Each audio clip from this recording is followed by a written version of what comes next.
Doctor Bhimrao Ramji Ambedkar हे एक anti Hindu होते का? जर बाबासाहेब अँटी हिंदू नव्हते तर त्यांनी हिंदू धर्म सोडून बुद्धिझम मध्ये का कन्वर्ट केलं? 14 ऑक्टोबर 1956 या दिवशी डॉक्टर बाबासाहेब आंबेडकर यांनी हिंदू धर्म सोडून बौद्ध धर्म स्वीकारला होता. हे तुम्हाला सर्वांना माहिती आहे, पण एक गोष्ट तुम्हाला माहिती नसेल की डॉक्टर बाबासाहेबांनी हिंदू धर्म सोडलाच नसता जर या गोष्टी झाल्या असत्या तर. कोणत्या होत्या त्या गोष्टी ज्यामुळे बाबासाहेबांना हिंदू धर्म सोडावा लागला आणि बौद्ध धर्म स्वीकारावा लागला? याच गोष्टींचा उलगडा करण्याचा प्रयत्न करणार आहोत या व्हिडिओ मार्फत.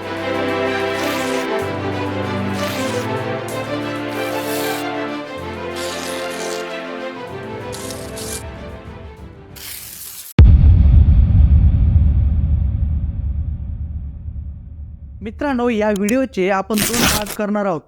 पहिल्या भागात आपण बघणार आहोत की नेमकं काय कारण होतं ज्यामुळे बाबासाहेबांना हिंदू धर्म सोडण्याची इच्छा झाली, आणि दुसऱ्या भागात आपण बघणार आहोत की त्यांनी बौद्ध धर्मच का स्वीकारला ते.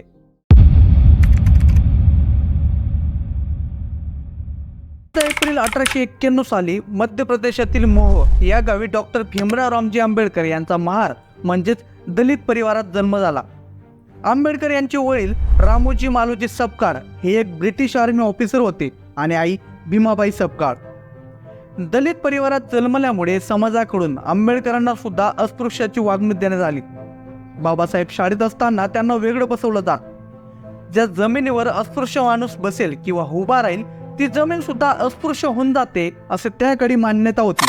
म्हणून शाळेत सोबत येताना त्यांना गोणी आणावी लागायची आणि तीच गोणी खाली अंतरून त्यांना बसावं लागेल. शिक्षक देखील त्यांना वेगळी वागणूक द्यायचे. हे तर सोडाच, त्यांना पाण्याच्या माठाला हात लावायचा सुद्धा अधिकार नव्हता. जेव्हा पाणी प्यायचं असेल तेव्हा शाळेचा पिऊन त्यांना वरून पाणी द्यायचा, आणि ज्या दिवशी पिऊन आलेला नसायचा तो दिवस त्यांना विना पाण्याने काढावा लागायचा. या वयात तर त्यांना कळत नव्हतं की नेमकं समाज त्यांना अशी वागणूक का देते, पण पुढे जाऊन त्यांना समजलं की हिंदू धर्मामध्ये एक कास्ट सिस्टम असते ज्यामध्ये जाती व्यवस्थेचे प्रामुख्याने 4 प्रकार पडतात: ब्राह्मण, क्षत्रिय, वैश्य आणि शूद्र. या प्रकारांमध्ये ब्राह्मणाला सर्वश्रेष्ठ मानलं गेलं तर शूद्रांना म्हणजे जे दलित होते त्यांना सर्वात खालच्या दर्जाचं मानलं गेलं. ज्या प्रकारे वर्ण त्याच प्रकारे त्यांची कामं सुद्धा वाटली गेली होती. ब्राह्मण जे या सर्वांच्या वरती होते त्यांची कामं म्हणजे शास्त्रार्थांचा अभ्यास करणं, शिकवणं आणि धर्माच्या कार्यात सहभाग घेणं. तसेच क्षत्रिय जे ब्राह्मणांच्या खाली पण वैश्यांच्या वरती होते त्यांच्याकडे शस्त्रविद्या घेणे आणि त्याच्यात पारंगत होऊन देशासाठी लढणे वगैरे. वैश्य जे शूद्रांच्या वरती होते त्यांनी व्यापार आणि व्यवसाय करायचा, आणि जे शूद्र म्हणजे दलित होते त्यांनी या सर्व वरच्या 3 वर्गाच्या लोकांची कामे करायची. त्यांना जमिनीचा किंवा शिक्षणाचा अधिकार नव्हता. त्या काळी दलितांची पायाची धूळ सुद्धा अपवित्र मानली जायची. त्यांना जमिनीवर फुंकायचा सुद्धा अधिकार नव्हता. म्हणून त्या काळी त्यांना गळ्यात मडके आणि कमरेला झाडू बांधून चालायला लावायचे. माणसाला जनावरांपेक्षाही वाईट वागणूक त्याकडे दिली जात होती, आणि हे पेशवे काळापासून असंच चालत आलेलं होतं. जेव्हा पेशवे राज्य करत होते तेव्हा सकाळी 9च्या आधी आणि दुपारी 3 वाजेनंतर दलितांना पुण्याच्या वेशीवर यायला मनाई केली होती. त्यांच्या मते या वेळेत माणसांची सावली सर्वात जास्त लांब पडते, त्यामुळे उच्च जातीतील लोक अर्थात ब्राह्मण दूषित होतील. पुढे 1894 मध्ये बाबासाहेबांचे वडील रामजी सपकाळ हे त्यांच्या जॉबवरनं रिटायर होतात. त्यांच्या 2 वर्षानंतर बाबासाहेब आणि त्यांची पूर्ण फॅमिली सातारा शिफ्ट होते. साताऱ्याच्या शाळेत बाबासाहेबांचे वडील त्यांचं आडनाव त्यांच्या गावाच्या नावावरनं आंबेवाडेकर ठेवतात. पण बाबासाहेबांचे शिक्षक कृष्णजी केशव आंबेडकर जे जातीने ब्राह्मण होते ते बाबासाहेबांना त्यांचं आडनाव देतात, आणि तेव्हापासून बाबासाहेब हे सपकाळवरून आंबेडकर झाले. 1912 मध्ये बाबासाहेबांनी बॉम्बे युनिव्हर्सिटीमधून इकॉनॉमिक्स आणि पॉलिटिक्स सायन्समध्ये डिग्री प्राप्त केली, आणि 1915 मध्ये त्यांनी त्यांचं MA क्लिअर केलं, आणि 1916 मध्ये दुसरं पोस्ट ग्रॅज्युएशन. आता उदरनिर्वाहासाठी त्यांनी इन्व्हेस्टमेंट कन्सल्टिंग नावाचा बिझनेस स्टार्ट केला. जेव्हा त्यांच्या क्लायंटला हे कळालं की बाबासाहेब हे दलित समाजाचे आहेत तसं बाबासाहेबांना तो बिझनेस सुद्धा बंद करावा लागला. 1927 मध्ये खऱ्या अर्थाने बाबासाहेबांनी अनटचॅबिलिटी विरुद्ध लढा द्यायला सुरुवात केली. त्यांनी महाड येथे पाण्याचा सत्याग्रह केला आणि महाड येथे असलेले पाण्याचे तळे दलितांसाठी खुले करून दिले. 1927च्याच वर्षी त्यांनी एका परिषदेत मनुस्मृती, जो एक हिंदू धर्मग्रंथ आहे, त्याचा विरोध केला आणि परिषदेनंतर मनुस्मृतीच्या हजारोहून जास्त प्रती जाळून टाकल्या. कारण मनुस्मृती हा एकमेव असा ग्रंथ होता की त्याच्यात ब्राह्मणांना सर्वोच्च आणि सर्वोच्च वरच्या पदावर बसवलं गेलं होतं. आणि त्याच दिवसापासून आंबेडकरवादी आणि दलित समाज 25 डिसेंबर हा दिवस मनुस्मृती दहन दिवस म्हणून साजरा करतात. आणि हेच पहिलं कारण होतं बाबासाहेबांचं मन परिवर्तन करण्यामागे.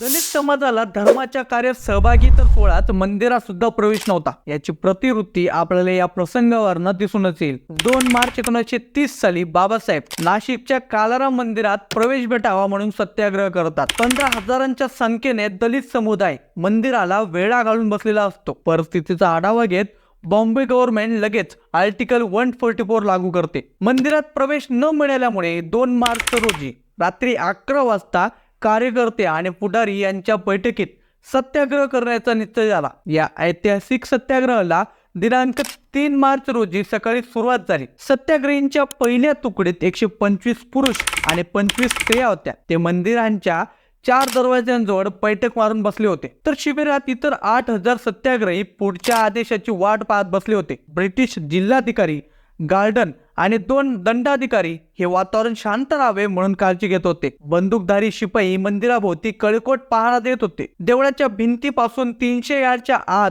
दगड, लाठी काठी, हत्यार वगैरे काही आणता कामा नये असा हुकूम सरकारने काढला होता. पोलीस अधीक्षक रेनॉल्ड्स यांनी देवळाजवळच आपला तंबू ठोकला होता. 9 एप्रिल पर्यंत सत्याग्रह सुरूच राहतो. रामनवमीच्या दिवशी श्रीरामचंद्रांचा रथ बाहेर पडणार होता. स्पृश्य आणि अस्पृश्य या दोन्ही बाजूच्या दणकट लोकांनी श्रीरामांचा रथ ओढावा असं ठरवण्यात आलं. हा अभूतपूर्व संगम पाहण्यासाठी प्रचंड जनसमुदाय लोटला. आपल्याकडचे दणकट तालीमबाज निवडक लोक घेऊन डॉक्टर बाबासाहेब आंबेडकर मंदिराजवळ येऊन उभे टाकले. परंतु रथाला स्पर्श करण्यापूर्वीच स्पृश्य हिंदूंनी रथ दुसऱ्याकडून बाहेर काढला. हा रस्ता रुंद आणि काटेरी कुंपणे असलेला होता. अस्पृश्य कार्यकर्ते रथामागे धावू लागले. त्याचबरोबर त्यांच्यावर दगडधोंड्यांचा वर्षाव होऊ लागला. बाबासाहेबांचे सहकारी त्यांच्या डोक्यावर छत्री धरून त्यांचे दगडापासून संरक्षण करण्याचा प्रयत्न करत होते. भास्करराव कद्रेकर या भंडारी तरुणाने पोलिसांचे कळे तोडून रथाकडे धाव घेण्याचा प्रयत्न केला. परंतु थोड्या वेळाने रक्तमंमळ होऊन तोही बेशुद्ध पडला. बाबासाहेबांच्या सहकाऱ्यांनाही अनेक बारीक सारीक जखमा झाल्या होत्या. मंदिर प्रवेश सत्याग्रहामुळे नाशिक जिल्ह्यात अस्पृश्य हिंदूंना भयंकर छळ सोसावा लागला होता. त्यांच्या मुलांच्या शाळा बंद झाल्या, रस्ते बंद झाले, रोजच्या व्यवहारातील जिन्नस मिळेनासे झाले. अनेक त्रास सहन करूनही बाबासाहेबांच्या अनुयायांनी सत्याग्रह चालू ठेवला. संतापाच्या भरात काही अनुयायी इस्लाम धर्म स्वीकारण्याविषयी बोलू लागले. त्यावर बाबासाहेबांनी तसं न करण्याचा सल्ला दिला. यानंतर नाशिकच्या अस्पृश्य नेत्यांनी काही काळ हा सत्याग्रह मागे घेतला होता. जानेवारी 1933 मध्ये डॉक्टर सुब्रयायन यांचे टेम्पल एंट्री बिल सुद्धा इम्पेरियल काउन्सिलने नाकारले आणि बॉम्बे हायकोर्टाने सुद्धा आपला निर्णय सत्याग्रहाचा विरुद्ध दिला. एप्रिल 1933 मध्ये पुन्हा सत्याग्रह सुरू करण्यासंदर्भात बाबासाहेबांनी नकार दिला. कारण केवळ मंदिरात प्रवेश केल्याने अस्पृश्यतेचा प्रश्न सुटणार नव्हता. म्हणून मूर्तीपूजेत अडकून बसण्यापेक्षा त्यांनी राजकारण आणि शिक्षण क्षेत्रात बदल करण्याचे ठरवले.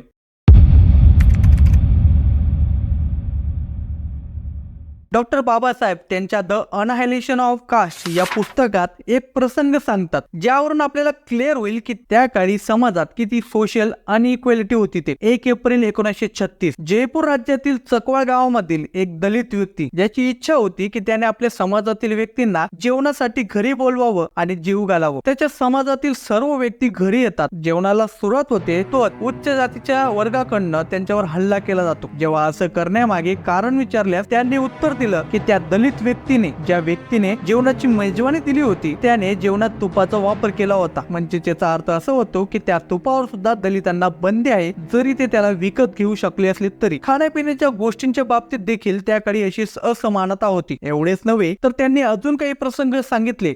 एक म्हणजे मध्य प्रदेशातील एक दलित समाज बालाई. इंदोर राज्यातील 15 गावांनी बालाई समाजाला काही अटी घातल्या, ज्या बालाई समाज पालन करेल तरच त्यांनी गावात राहायचं, अन्यथा नाही. आणि त्या अटी होत्या, बालाईंनी सोन्याचे लेस, बॉर्डर असलेले पगडीज वगैरे घालू नयेत, त्यांनी रंगीत किंवा फॅन्सी किनारे असलेले धोती घालू नये, त्यांनी कोणत्याही हिंदूंच्या मृत्यूची माहिती त्या मृत व्यक्तीच्या नातेवाईकांना दिली पाहिजे. मग हे नातेवाईक कितीही दूर राहत असले तरीही. सर्व हिंदू विवाहांमध्ये मिरवणुकीपूर्व आणि लग्नाच्या वेळी बालाईंनी संगीत गाणे वाजवले पाहिजेत. बालाई महिलांनी सोन्याचे किंवा चांदीचे दागिने घालू नयेत, त्यांनी फॅन्सी गाऊन किंवा जॅकेट वगैरे घालू नयेत. बालायांनी मोबदल्याची मागणी न करता सेवा दिली पाहिजे आणि हिंदू जे देऊ इच्छितो तेच स्वीकारले पाहिजे. अशा काही बऱ्याचशा अटी होत्या, त्या तुम्ही इथं स्क्रीनवर बघू शकता. पण बालाई समाजातील लोकांनी त्यांच्या अटी काही मान्य केल्या नाहीत, म्हणून उच्च जातीतल्या लोकांनी त्यांच्या गावाच्या विहिरीतून त्यांना पाणी सुद्धा काढू दिलं नाही, त्यांना हिंदूंच्या शेतातून जायला बंदी घातली. अशा वेगवेगळ्या पद्धतीने त्रास द्यायला सुरुवात केला. बालाई समाजातील लोकांनी इंदोर न्यायालयात याची याचिका देखील दाखल केली, पण त्याचा काही उपयोग झाला नाही. परिणामी त्या लोकांना ते गाव सोडून दुसऱ्या गावात स्थलांतर व्हायला लागलं. अशीच काहीतरी कहाणी गुजरात मधील जनो गावात देखील होती. जेव्हा तिथल्या अस्पृश्य महिलांनी धातूच्या भांड्यात पाणी आणण्यास सुरुवात केली, तेव्हा हिंदूंनी अस्पृश्यांकडून धातूची भांडी वापरणं हे त्यांच्या प्रतिष्ठेचा अपमान म्हणून पाहिलं आणि अस्पृश्य स्त्रियांना त्यांच्या निर्लज्जपणासाठी मारहाण देखील केली. आणि ही सामाजिक असमानतेची झड किंवा असमानतेचा अन्याय फक्त दलितांवरच होत होता असं नव्हे, तर हिंदू समाजातील काही जातींमध्ये, ज्या दलितांपेक्षाही वरच्या श्रेणीमध्ये होत्या, त्यांच्यावर देखील होत होता. महाराष्ट्रातील सोनार समाज, ज्यांनी त्या काळी दैवज्ञ ब्राह्मणांचं अनुकरण करायला सुरुवात केली होती, जसे दुमडून किंवा घडी घालून धोतर नेसणं, नमस्कारासाठी नमस्कार हा शब्द वापरणं वगैरे. पण हे काही ब्राह्मण समाजाला पाहवलं गेलं नाही. नमस्कार आणि दुमडलेली धोती हे फक्त ब्राह्मणच वापरू शकतात आणि म्हणून त्यांनी पेशवांच्या द्वारे सोनारांना हे सर्व करण्यास फक्त मनाई केली. डॉक्टर बाबासाहेब आपल्या द अनाहिलेशन ऑफ कास्ट या पुस्तकात हे सुद्धा सांगतात की जर एखाद्या व्यक्तीला दुसऱ्या क्षेत्रात काम करायचं असेल, ज्या क्षेत्रात तो प्रावीण्य प्राप्त करू शकतो, त्या क्षेत्रात त्याला काम सुद्धा करता येणार नाही, अशी त्या काळची हिंदू कास्ट सिस्टम होती. कारण की हिंदू कास्ट सिस्टम नुसार त्याला ते काम करताच येणार नव्हतं. ही एक प्रकारे सोशल इनइक्वॅलिटी नाही का? आणि म्हणूनच बाबासाहेब नुसतं जाती व्यवस्थेला दोष देत नव्हते, तर त्यावर तोडगा सुद्धा सांगत होते. याची परिचिती आपल्याला त्यांच्या द अनाहिलेशन ऑफ कास्ट या बुक मध्ये दिसूनच येईल. आणि त्यांच्या ह्याच स्पीच मध्ये ते आपल्या धर्म परिवर्तनाच्या गोष्टीवर पण जोर देतात.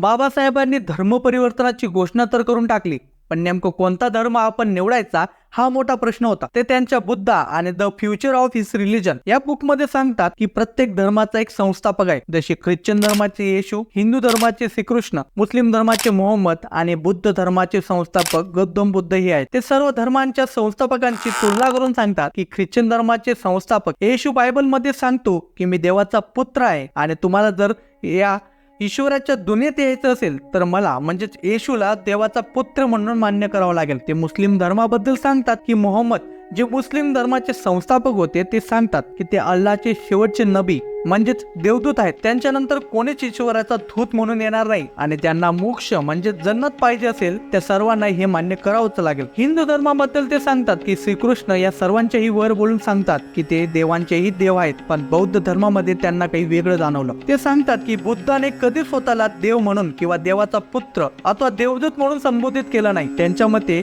ते एक मनुष्य म्हणून जन्माला आले होते आणि आयुष्यभर एक सामान्य मनुष्य म्हणून जगले. बौद्ध धर्मामध्ये कोणतीही जाती व्यवस्था वा जातपात नव्हती. इव्हन बौद्ध धर्मामध्ये स्त्रीला सुद्धा तेवढा सन्मान दिला जातो जेवढ्या एका पुरुषाला. बौद्ध धर्मामध्ये बाबासाहेबांना सर्वात जास्त गोष्ट आवडली तर ती ही होती की बुद्धांनी त्यांच्या अनुयायींना जी शिकवण दिली होती त्या शिकवणीमध्ये परिस्थितीनुसार बदल करण्याची मुभा दिलेली होती, जे की मुस्लिम आणि ख्रिश्चन धर्मामध्ये नव्हती. की मुस्लिम आणि ख्रिश्चन धर्मामध्ये सांगितले जाते की हे वचन स्वतः त्यांच्या ईश्वराने सांगितले आहे आणि ते अचूक आहे आणि आपण सर्वांनी त्याच मार्गावर चालले पाहिजे. अशा प्रकारे सर्व गोष्टींचा जवळपास 20 वर्ष तर्क वितर्क करून बाबासाहेबांनी शेवटी बौद्ध धर्मात जायचं ठरवलं आणि 6 ऑक्टोबर 1956 याच दिवशी नागपूर येथे 3,65,000 लोकांनी बाबासाहेबांच्या सोबत हिंदू धर्म सोडून बौद्ध धर्म स्वीकारला.